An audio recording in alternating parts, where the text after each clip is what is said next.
13 साल से शादी क्यों गए हमारे।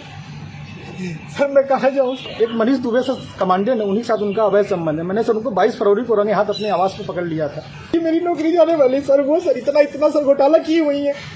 10-10 लाख रुपए सर लेती है पट्टा करने का, उनके साथ कोई कार्रवाई नहीं हो रही है सर। जिला कमांडेंट होमगार्ड गाजियाबाद में है सर, वो खुद शादीशुदा पहले से है सर वो वही सर, उसी का सर मेरे पत्नी के साथ अवैध संबंध। उसकी पत्नी भी सर बहुत परेशान है, मुझसे संपर्क में आई, कई भैया हम दोनों का परिवार टूट रहा है, किसी तरह सही कर लिया जाए। हमने कहा बहन मैं पूरी कोशिश कर रहा हूँ। एक पति इस वक्त मीडिया के सामने आया हुआ है और ऑन कैमरा अपनी पत्नी को वापस पाने के लिए गुहार लगा रहा है।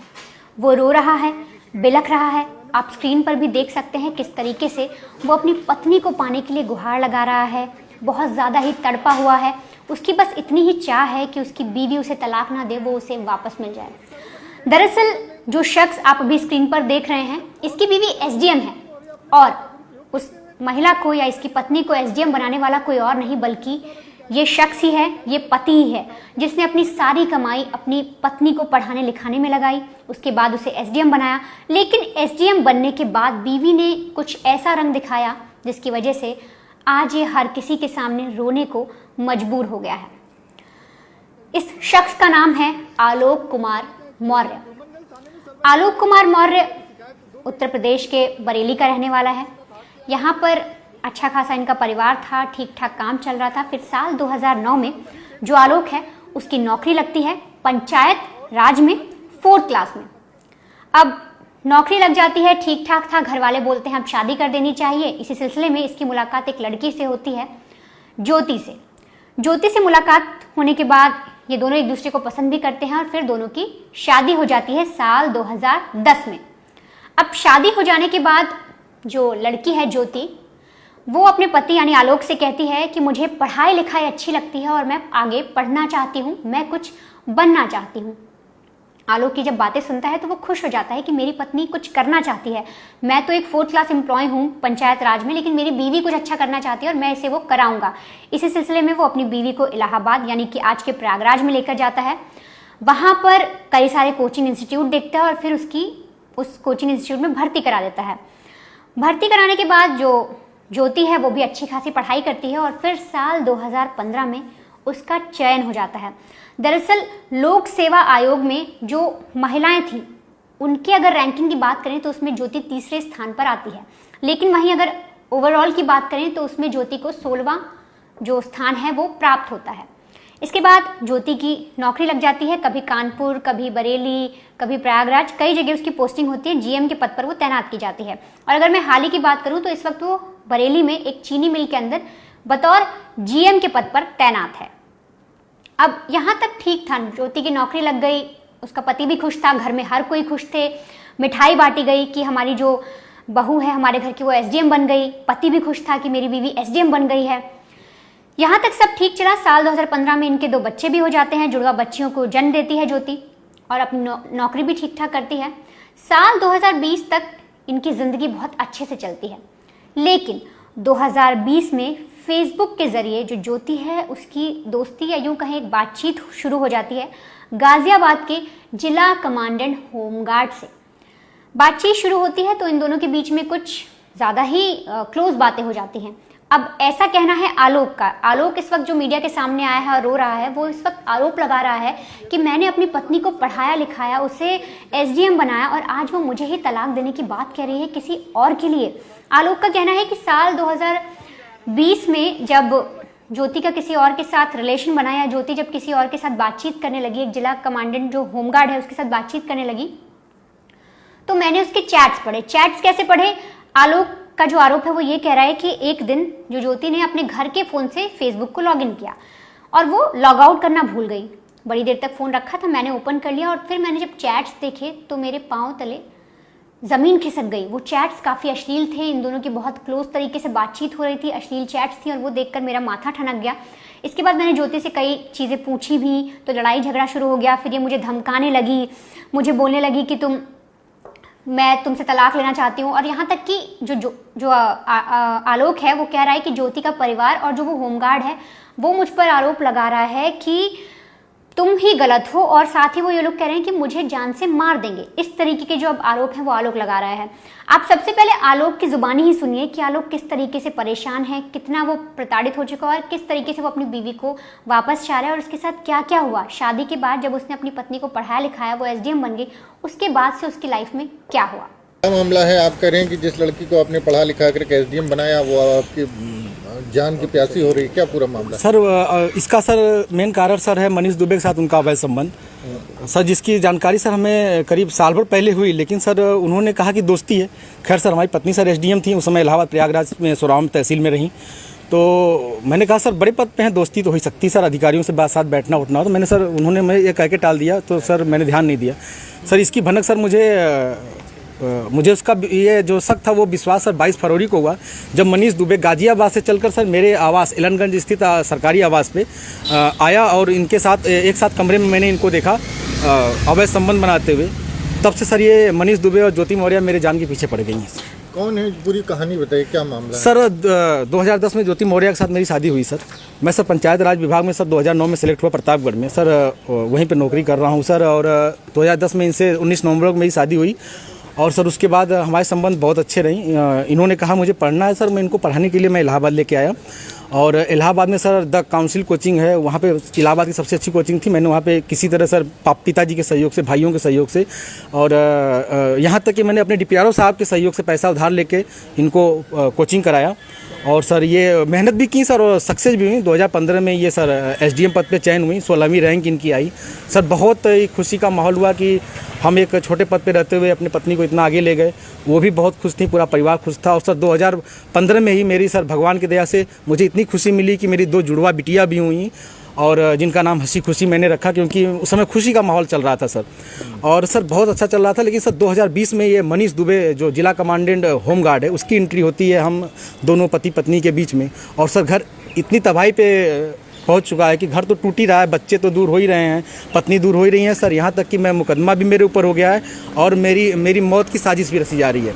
क्या धमकी, आपको कोई धमकी दी उन्होंने? हाँ सर, उन्होंने फ़ोन पे सर अभी 1 हफ्ते पहले फ़ोन पे सर उन्होंने हमारे गांव के किसी लड़के से बात की, तो उसने मुझे कॉन्फ्रेंस किया। तो उन्होंने उस पर कहा कि तो जो तुम काम कर रहे हो, जो ये जांचें करा रहे हो या करा रहे हो, इसके कारण तुम्हारी जल्दी से तुम मर जाओगे। हमने कहा ठीक है आप मरवा दीजिए। तो मैं नहीं मरवा रही हूँ, जो करवा रहे हो इसके कारण मारे जाओगे। हत्या की धमकी दी है? जी सर, हत्या की। और सर उनका भाई सर सचिन मौर्य है सर, वो मेरे घर से सर रखे मेरे काफ़ी जो कुछ पैसे थे, जेवरात थे, वो सर लेके चला गया। मेरे सर उसकी वीडियो बना के भेजा कि मैं लेके जा रहा हूँ, जो करना हो कर लीजिए। और सर मुझे चैटिंग लिख के भेजा है कि आपका व्हाट्सअप सब कुछ गायब कर दूंगा, हैक कर लिया हूँ, जो सेव करना हो सेव कर लीजिए। और सर उसने क्या किया कि मेरी सिम भी अपने पास रख लिया है, रख के यूज कर रहा है। मेरा बैंक अकाउंट है उसमें जुड़ा हुआ है सब कुछ, लेकिन सर वो मेरी जान पे सब लोग तुले हुए हैं सर। क्या वो आपसे तलाक मांग रही है? हाँ सर, उन्होंने मुझसे ऑडियो के माध्यम से कहा है, मुझे अभी तक कुछ ऐसा नोटिस तो नहीं मिला है, लेकिन सर उन्होंने कहा है कि तलाक प्यार से दे दीजिए, बवाल मत करिए, नहीं तो मैं आपको बर्बाद कर दूंगी। आपके डीपीआरओ से बात हो गई है, आपको बर्खास्त करा दूंगी, न नौकरी करने दूंगी न जीने दूंगी। आपने इसकी शिकायत कहाँ? सर इसकी शिकायत मैंने सर्वप्रथम सर उसी दिन धूमनगंज SHO साहब से की। उन्होंने मुझे राजरूपुर पुलिस चौकी भेजा, मैं राजरूपुर पुलिस चौकी पे आवेदन दिया, लेकिन सर कोई सुनवाई नहीं हुई। फिर सर उसके बाद मैंने ये 25 अप्रैल की बात है, फिर मैंने 27 अप्रैल को सर उनको ये रजिस्ट्री के माध्यम से सर उनको भेजा, कमिश्नर साहब को भेजा, डीएम साहब खत्री साहब के यहाँ मैं खुद स्वयं उपस्थित हुआ हूँ। उनसे मैंने बात की कि सर आपके एसडीएम साहब हैं, ऐसा कर रही हैं। तो उन्होंने कहा ठीक है मैं कार्रवाई करवाता हूँ। फिर मैं कमिश्नर साहब के यहाँ गया, कमिश्नर साहब को दिया, पुलिस कमिश्नर साहब के यहाँ उपस्थित हुआ, उनको दिया। फिर कहीं सुनवाई नहीं हुई तो सर मैं डीजीपी साहब के पास गया, डीजीपी साहब ने मेरे बात को संज्ञान में लिया, लेकिन फिर भी सर आवेदन ले लिया गया, कोई कार्रवाई नहीं हुई। उसके बाद सर मैं DG home guard BK Maurya sir के पास गया। उनके यहाँ से मुझे सर कुछ उम्मीद की लौ दिखाई दी, क्योंकि उन्होंने मेरे आवेदन को तुरंत संज्ञान में लिया और टीम गठित कर दी है। DIG इलाहाबाद उसकी जांच कर रहे हैं। मुझे सर कुछ उम्मीद लग रही है कि मुझे कहीं न कहीं हो सकता है न्याय मिले और मेरी जान बच जाए। तो सुना आपने आलोक ने क्या कुछ कहा।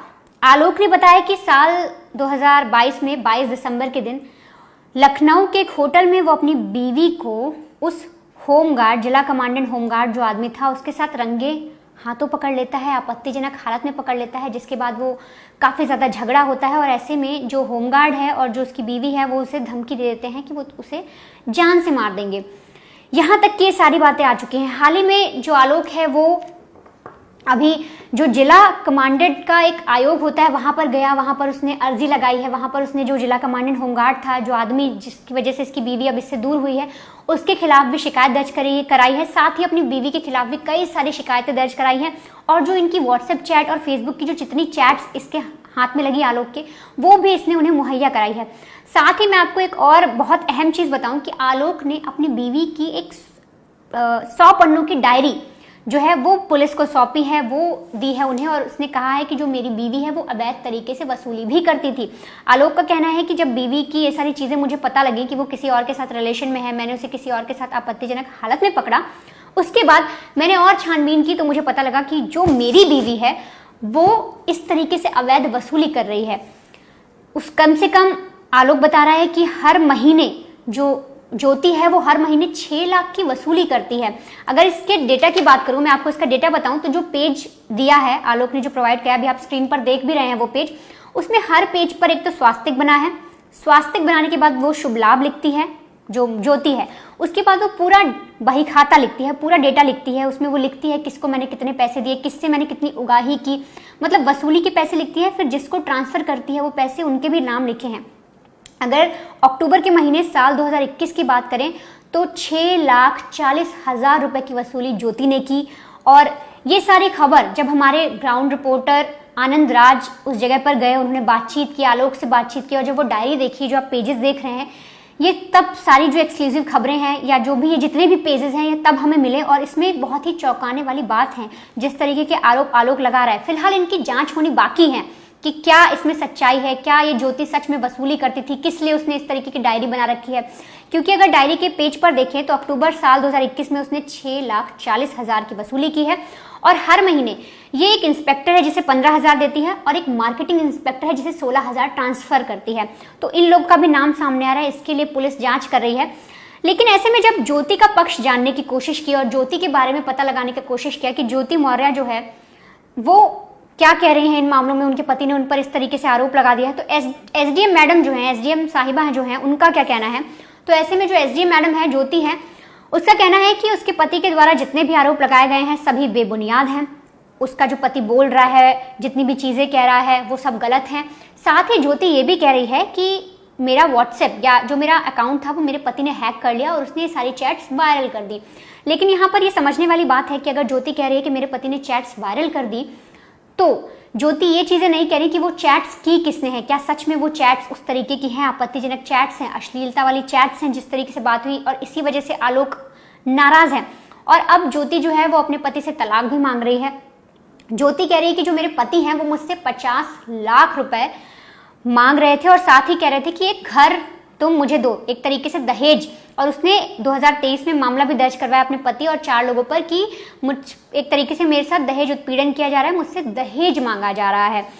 तो ये सारी बातें भी सामने आ रही है। लेकिन ऐसे में कई सारे लोगों से जब हमने बात की, ग्राउंड पर लोगों से बात की, तो आस पड़ोस के लोगों से बात की, तो सबका ये कहना है कि जो पति अपनी पत्नी को पढ़ाने के लिए अपनी सारी संपत्ति लगा सकता है, वो एक 4th क्लास का एक कर्मचारी था, वो काम कर रहा था, उसने अपनी पत्नी के लिए कोचिंग ढूंढी, बरेली से गया वो प्रयागराज, वहां पर उसने अपनी बीवी को पढ़ाया लिखाया, एसडीएम बनाया। वो शख्स बाद में इतने साल बाद, मतलब आपकी 10 में शादी हुई, उसके बाद 2023 का जो मामला जब आपने आरोप दर्ज कराया कि दहेज मांग रहे हैं, ऐसा पति, ऐसा शख्स क्यों उस महिला से दहेज मांगेगा, वो भी अब? ऐसा बहुत सारे लोग कह रहे हैं। लेकिन इस मामले में अब देखना होगा कि जो पर्सनल लाइफ है, ज्योति और आलोक की पर्सनल लाइफ जो भी है, कि किसी और शख्स का नाम सामने आ रहा है, वो तो जांच होगी ही। लेकिन एसडीएम के खिलाफ जो एक 100 पेज की डायरी मिली है जिसमें वसूली की बात सामने आ रही है और अलग अलग इंस्पेक्टर को 15,000 या किसी को 16,000 ट्रांसफर करने की जो चीज सामने आ रही है, इस डायरी का क्या मतलब है? क्या ये करप्शन की तरफ एक और, मतलब एक कदम था करप्शन की तरफ? ये भी पुलिस जांच करेगी कि आखिर ये वसूली किस तरीके से हो रही थी, क्या इसमें सच्चाई है जो आलोक ने फिलहाल अभी मीडिया के सामने और पुलिस को ये सारी जो डिटेल है वो मुहैया कराई हैं। इसकी जांच भी पुलिस अब करेगी।